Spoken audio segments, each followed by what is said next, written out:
Praise the lord. ક્રિસ્મોલ ભાઈએ તથા બહેનો, દિવ્ય દૈન સંદેશમાં તમારું સ્વાગત છે.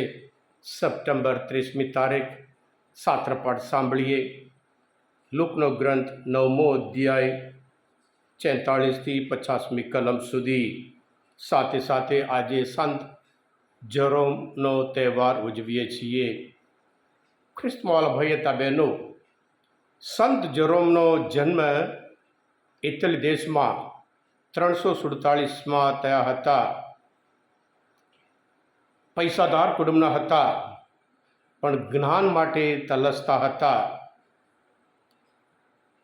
પોતે પોતાની ઈચ્છાના લીધે જ્ઞાનના શોધમાં અને બાઇબલ ઉપર એમને વધારે ઇન્ટરેસ્ટ હતું. અને જેવી રીતે યોહાનના ગ્રંથમાં 6 અધ્યાયમાં 68મી કલમમાં પિતર બોલે છે, પ્રભુ અમે કોની પાસે જઈએ? શાશ્વત જીવનની વાણી આપની વાણી છે. એ ઉપરથી એને બાઇબલમાં વધારે ને વધારે રસ ધરાવતા હતા. ખ્રિસ્તમોલ ભાઈ હતા બહેનો, આજે જે સંપૂર્ણ બાઇબલ છે આપણે જાણીએ છીએ 73 પુસ્તકો છે. એનું ટ્રાન્સલેશન અને અભ્યાસ એમણે પોતે સંપૂર્ણ કર્યું. 80 વર્ષ જીવ્યા. છેલ્લા 20 વર્ષ તો એ આંધળા થઈ ગયા હતા અને શારીરિક રીતે બહુ નબળા બન્યા. એટલી બધી પ્રાર્થના, એટલો બધો ઉપવાસ, અને છેલ્લા 20 વર્ષ આંધળા થઈ ગયા તો પણ બાઇબલ ઉપરના એમના જે ઇન્ટરેસ્ટ હોય, જે ધગસ હોય, એના લીધે બીજા માણસોને રાખી ઈશ્વરના વચન વાંચવાનું કહે અને પછી મનન ચિંતન કરે અને ત્યાર પછી એનો અર્થ શું છે એમ કરીને સમજાવતા હતા. સંત જરોમ કહે છે, જે બાઇબલ નથી જાણતો એ ભગવાન ઈસુ ખ્રિસ્તને નથી જાણતો. હા ખ્રિસ્તમોલ ભાઈ હતા બહેનો, આ મહાન સંતનો તહેવાર ઉજવતા આપણે પણ ઈશ્વરના જે પ્રગટ કર્યું હોય એ બાઇબલ છે. ઈશ્વરનું જ્ઞાન આપણે મળવાનું હોય, ઈશ્વરનો વિચાર શું છે એમ જાણવાનું હોય, ઈશ્વરનો અનુભવ કરવાનો હોય, ઈશ્વરની શાંતિ મેળવવાનું હોય, માત્ર બાઇબલ અને બાઇબલ છે. સંત જરોમ એમના જીવનમાં અનુભવ કર્યો હતો અને એટલે જ કહ્યું હતું કે જે બાઇબલ નથી જાણતો એ ભગવાન ઈશ્વરને જાણતો નથી.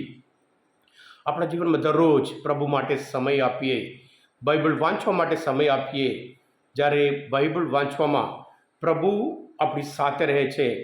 બાઇબલની એક અદ્ભુત મહત્ત્વની બાબત એ છે, બીજા બધી ચોપડીઓ આપણે વાંચીએ, જે લેખ જ છે આપણી સાથે રહેતો નથી, પણ બાઇબલ ઈશ્વર પોતે લખેલા હોય, ઈશ્વર પોતે આપણી સાથે છે, આપણી સાથે વાતો કરે છે અને એમ આપણે પણ એમનો અનુભવ જરૂર કરી શકીએ. ખ્રિસ્તમોલ ભાઈ હતા બહેનો, દુનિયામાં હંમેશા પૈસા માટે હોય, મહાનતા માટે હોય, જે પ્રખ્યાત હોય, જે સેલિબ્રિટીઝ હોય એની પાછળ પડતા હોય. પ્રભુ ઈસુ બિલકુલ અલગ પ્રકારના છે. જે ગરીબ હોય, જે નબળા હોય, એમનામાં જે મહાનતા છે એ રજૂઆત કરે છે. જેવી રીતે યશાયાના ગ્રંથમાં આપણે જોઈએ છીએ, ઈશ્વરનો વિચાર અલગ, ઈશ્વરનો માર્ગ બિલકુલ અલગ. દુનિયા ચાલે, દુનિયા બતાવે એ માર્ગ નહીં, પણ પ્રભુ બતાવે એ માર્ગ બિલકુલ અલગ છે. ખ્રિસ્તમોલ ભાઈ હતા બહેનો, હું પણ અહમ, અહંકાર, અભિમાન, આ બધું માણસોમાં છે. બાઇબલ એટલા પ્રમાણિક પુસ્તક છે, શિષ્યોના માત્ર આપણે જે પુણ્ય કાર્ય નહીં, જે શિષ્યમાં જે ખામી હતી, જે ઝઘડો છે, જે લડાઈ છે, જે હું પણ છે એ પણ બતાવે છે. આજના શુભ સંદેશમાં પ્રભુ એમના શિષ્ય વચ્ચે હું કોણ મોટો છે એમ કરીને એ દલીલ ચાલે છે. એટલે પ્રભુ એમની આગળ એક બાળકને હાથ પકડી તેમની પાસે ઊભા રાખીને કહે છે, જે કોઈ મારે ખાતર આ બાળકનું સ્વાગત કરે છે તે મારું સ્વાગત કરે છે, અને જે મારું સ્વાગત કરે છે તે મને મોકલનારને સ્વાગત કરે છે.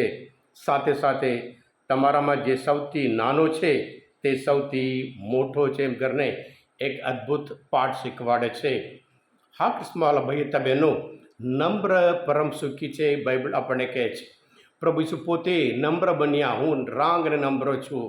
મરિયમે કીધું, હું તો ઈશ્વરની દાસી છું. એટલે જો ઈશ્વરની ઈચ્છા પ્રમાણે ચાલવાનું હોય, ઈશ્વરના સંતાન તરીકે જીવવાનું હોય, આપણામાં જે અહમ હોય, અહંકાર હોય, હું પણ હોય, દૂર કરવાની જરૂર છે.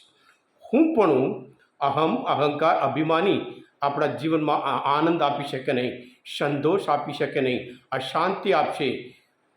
અને પછી આપણા જીવનમાંથી જે ઊંઘ પણ દૂર થઈ કરશે.